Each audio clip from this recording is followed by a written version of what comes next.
Hello again, and welcome to another podcast. Now, in this podcast, we're going to look at your secret weapon, and that's how you make use of value and how that is a great way of getting rid of objections.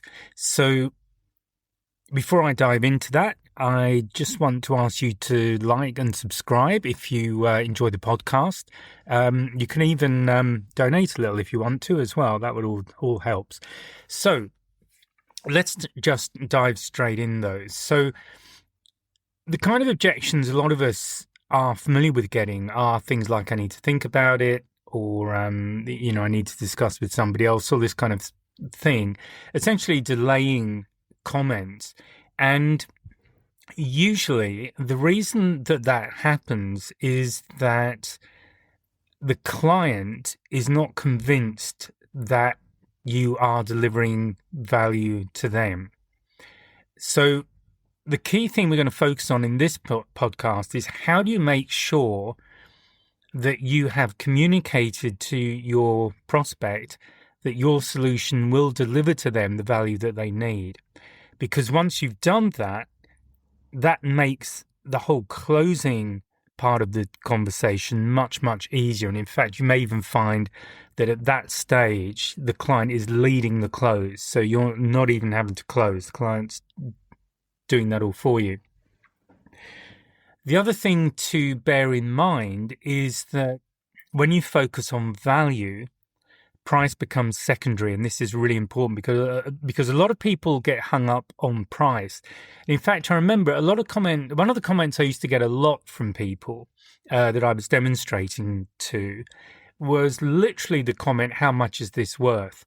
Now, what they're asking is what is the price? But if I was to take that question literally, my initial answer would have to be, I don't know, because what something is worth is what is it worth to that client? And that's really where we focus in this podcast. So, and I hope that's clear. Obviously, what I will say on price is obviously when you're qualifying people, you need to make sure that they are able to spend the kind of money, the financial side that you are needing to get to provide the solution. How they do that, of course, there are various ways of doing that, and it will depend on the business you're in and what you're able to offer the client. So price is one thing, and you need to make sure that they are in the ballpark on the price side, but value is very different, and that's what we're going to focus on in this podcast. So the big mistake that most salespeople make when it comes to value is they think it's what the product does, and that's where the value is, and that is not where the value is. The value is what the client, the prospect, believes it will do for them. And this is part of the conversation. You might have to provide proof that it will deliver the value, but that's where the value is. So again, remember when you're talking to clients, when you're talking about yourself, and by yourself, I mean you're talking about your product, anything that's about you, your business, what it is you offer. But when it's about you, that's a red light. And if you've looked at my sales consultancy training, this is something we spend a bit of time on, looking at red and green lights and how a lot of salespeople, one of the reasons they struggle is that they are spending most of their time doing red light activities. So what I mean by that is that they're switching the client off. They're talking about themselves, not the client. So the key thing to remember is it's about the client. It's not about you. It's not about your product. It's about the client, the problem they have, the pain point they have, and what you are doing in your discussion, in your meeting, in your demonstration, in your trial,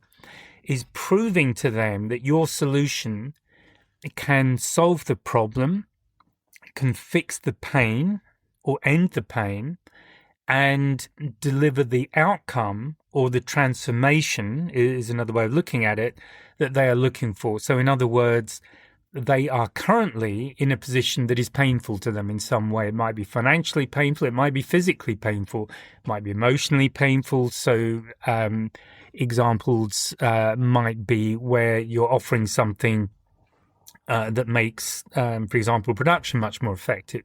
So their cost per unit that they're producing drops, so they can have a more profitable business. So that might be a financial transformation that you're offering. If you have, maybe you're helping people lose weight, that can be emotional. Obviously, there's a physical side as well, because if you're overweight and then you lose weight, presumably in most cases you will be physically fitter, and that leads to all sorts of other things. But also emotionally, there might be a huge improvement, because that self-worth, self-value, how people see themselves can become transformed. And if you think about that from a value point of view, it's actually not a bad example. If you help someone to lose weight, and you might have gone through this yourself, so think, and if you haven't, put yourself in that person's shoes. So you're overweight, your self-image is pretty low, you hate seeing yourself in the mirror, you're embarrassed about buying clothes you'd like to wear don't fit properly. There's all that stuff. So all of that creates a very negative self-image. What does that do for your self-esteem? Well, that drops down lower and lower as time goes on, or perhaps as you fail with different diets or different exercise regimes or whatever it is that's been going on. So that pain builds. So what is the difference, though, when you find something that works, that does take the weight off, starts to make you look good? You start to look fit. Your weight looks good, you look fit, you don't look overweight, you actually look healthier. What does that do to your self-esteem? So if your self-esteem goes up and you're starting to feel better about yourself, what does that do for your self-confidence? You've proven that you can deal with this weight issue, that you can get yourself to a point where you're looking pretty good. You can wear the clothes to the beach that you want to wear, wherever else it might be. But do you see how one payoff hits another one? So you start to really build the value. So where is the value in losing that weight? It's not just in the loss of weight and even being able to wear clothes that you'd like to wear, but it goes beyond that. Your self-confidence goes up. How do you deal with things when your self-confidence is high? You'll tend to procrastinate less. You'll tend to just get on and do things. You might take a chance on something. You might do a trip that you've been thinking about for years. So what is the value of that transformation? It's actually very difficult for a salesperson to truly know what that is without letting the client fill in the blanks. So I'm hoping this is making sense, because often the value of what we deliver to somebody goes well beyond what we see as the advantages, the benefits of the product. If you do your features, advantages, benefits routine. So this is why it is so important to have a real conversation with your client, really get into where the pain is. So you need to be initially building the pain. So one example is, we'll do qualifying questions, obviously, like we're exploring budget, when they want to do it, all that kind of stuff. So this sort of first level, top level kind of qualification questions. But then you need to take them to the next level, and that's to start asking impact questions. And this is where we are really now starting to build the pain. We're starting to build that value. And for ourselves, we're beginning to really understand where the value lies for that client, and we want them to see the value as well. So this would be questions like, what happens if this problem isn't solved in the next 3 months or 6 months or 12 months? And I want you to think about the kind of questions you can ask that are relevant to the business you have and the kind of clients you have, because you've got to get them to look at what happens if they take no action. 2 reasons for that. We're building the pain, and we also need to motivate them to take action. There's a little saying that the transformation begins with the transaction, which is why we charge for things, because when people give money to get a particular solution, it has value to them. And if you think about it, anything you got for free, you might have been interested, you might have got some use from it, but the chances are You got it for free. You left it on the shelf, on the computer, wherever it was, and you didn't really do much with it. Something you paid $2,000 for, you're going to make the most use you can of that. You're really motivated to use that, whatever it is, to create the transformation for you that you're hoping for. So this stuff is really important. And it's really important that as salespeople, we work with the client to start to understand where the real value is. And remember, the payoffs, if it's business to business, then chances are finance is going to be pretty high on the list. If you are business to customer, so direct selling to your client, and it's not a direct business sale, the chances are that there will be at least some level of emotional content in that solution, which may well be self-worth, self-confidence, all those kind of things. So what you are building with your questions and your discussion is essentially showing how what you're offering can provide a transformation. So you work on the before, which is where they are right now. This is where all the pain is. Really explore it. You know, what is motivating them to do something now? What's prevented them from doing something in the future, all that kind of thing. This is the before stage. You've got to get them to look at where they want to go. What is the transformation they want? It might be, if it's business financial, their overheads might drop, their cost per unit might drop, whatever it might be. If it's personal, the chances are there is that emotional payoff. But there's also the more measurable things. Obviously, you need to have those, because how do you know you've got there if you can't measure it? So you're building a picture of where they are now, the before picture. You're building a picture with them of where they want to go. That's the after picture. And where your solution sits is you're the bridge. So what you're bringing to the party is the means by which they can get from where they are now, where all the pain is, to that transformation, that outcome, that different version of themselves, that better cost per unit, whatever it is that is important to your client. So it is really important that you define some tangible results. So that might be to build a return on investment. You might need to look at case studies, but you need something tangible, because you need to be able to show that you have delivered. So if they just want to feel better about themselves, how do you measure that? How do they know they're feeling better? You know, is it better every day, once a week? What is it? So it's got to be really tangible. You've got to be measurable. These need to be agreed outcomes, because ultimately you are delivering a product or a service that they are paying for. You need to be able to demonstrate that you have delivered on your promise, if you like. You've delivered on your part of the agreement with what you've sold, and also they can see that you have delivered and they have achieved what they wanted to get from your solution. So look, this is hopefully making some sense, but you need to be filling in the detail yourself. Obviously, I don't know what you're selling, so it is really important that you start to work around and build that framework. So it's really important that when you are having those conversations, you get really clear about what it is that the client is trying to do. You get really clear on what you can deliver, what you can be confident about delivering to your client, whether you do it for them, you help them to get there themselves, whatever it might be. So without going too much deeper into this, because I want to keep this really focused on one point, the most important thing is to understand what value means. And the only way you will understand what value means to a client is by having the conversation with them. In terms of producing measurable value, that needs to be agreed with the client.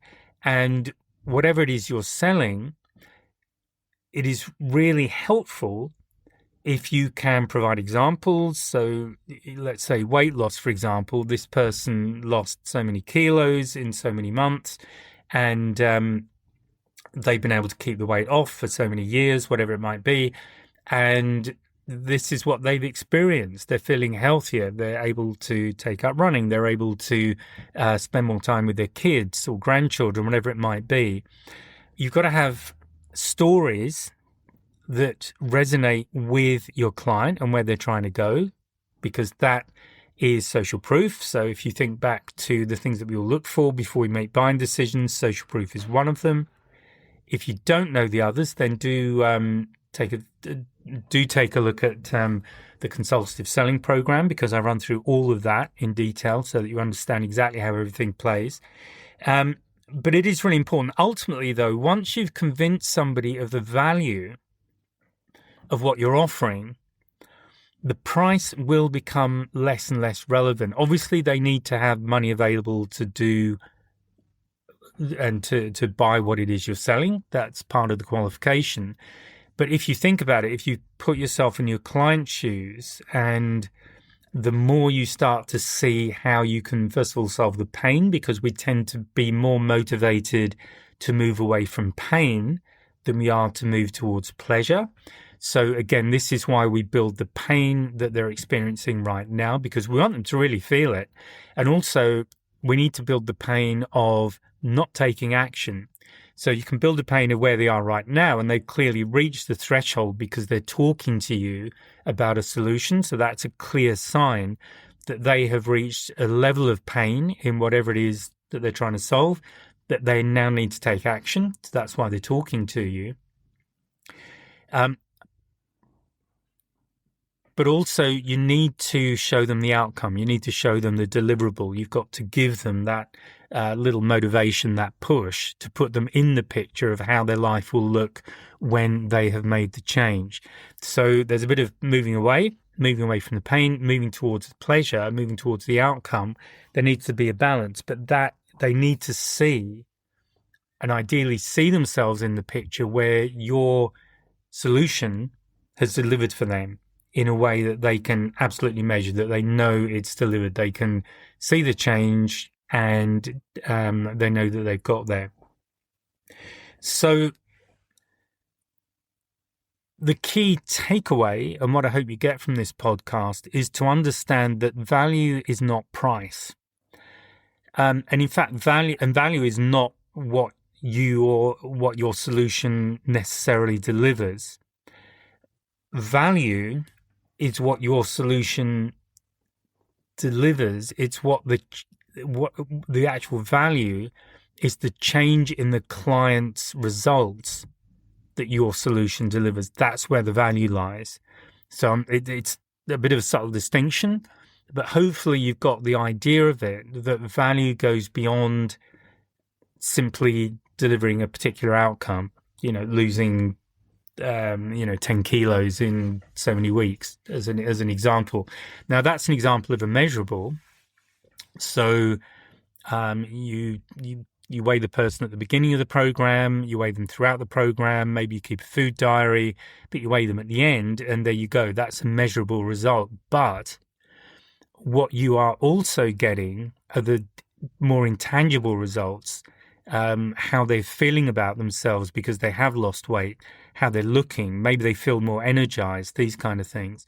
So think about what it is for what you sell.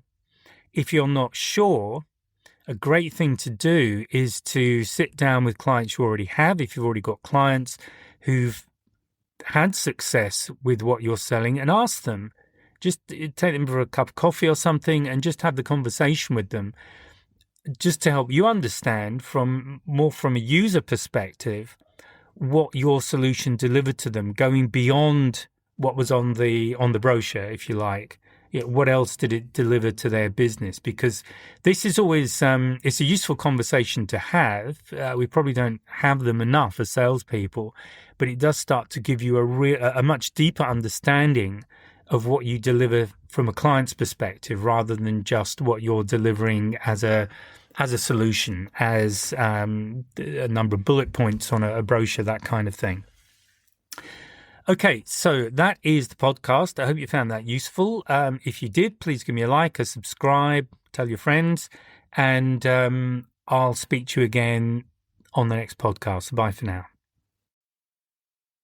If you found this podcast useful, and hopefully it's got you thinking, please sign up to my mailing list. There's a link in the description where you can just sign up, and I'll keep you informed of what's going on. There's also a link to a free 1-hour webinar.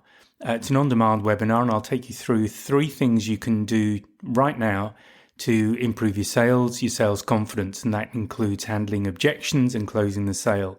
So please check out the links and please join the mailing list, and I'll speak to you next time.